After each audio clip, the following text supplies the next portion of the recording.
नचब तोरा मटकोरा में सुन महा लगे दारू पी के नचब तोरा मटकोरा में।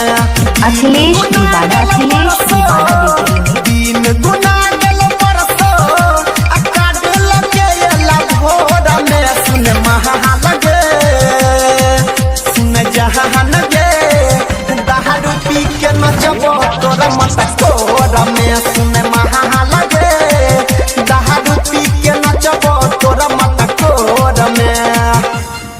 इलाका किसी का हो धमाका दिवाकर दीवाना भाई का ही होगा।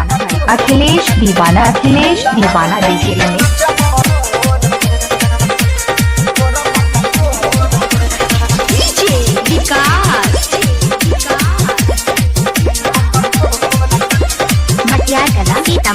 यूपी बिहार में छा गया है डीजे धमाका। बचपन से चले छलो हमर तोहर सेटिंग भेला जवान करै छो दोसर छौड़ा बेटिंग।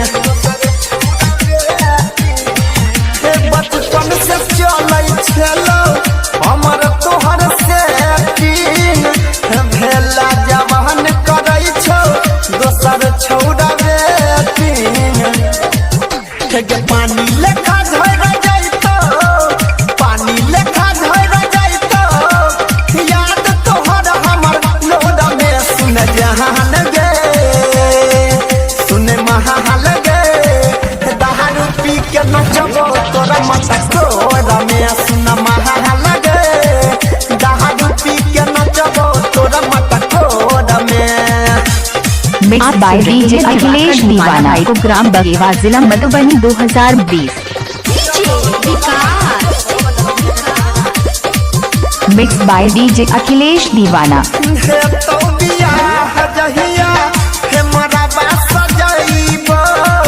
गिफ्ट दे के हाथ में तोरा दोसर पटाइबो।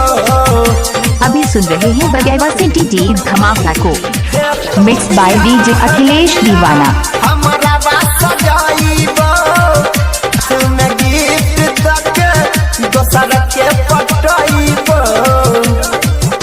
के याद हमर तोरा आइतो याद हमर तोरा आइतो के ससुरा जेला कोरा में सुन महा लगे सुन जहान गे दारू पी के नचब तोरा मटकोरा में सुन महा लगे दारू पी के नचब तोरा मटकोरा में।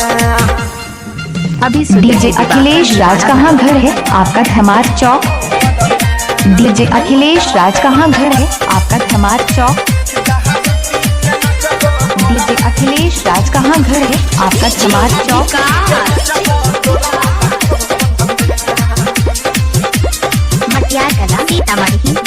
यूपी बिहार में छा गया है डीजे धमाका। जिंदगी खराब कइले हे गायक अनिल के हे राइटर पंकज परवीन देवेंद्र से मिल के।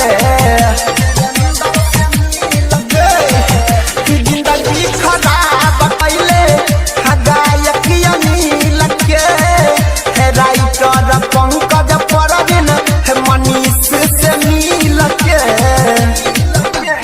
भूल गेला लत रहियो भूल गेला लत रहियो के चुम्मा तोरा छोड़ में सुन जहान गे सुन महाल गे दारू पी के नचब तोरा मटकोरा में सुन महाल गे दारू पी के इलाका किसी का हो धमाका दिवाकर दीवाना भाई का। डीजे अखिलेश दीवाना।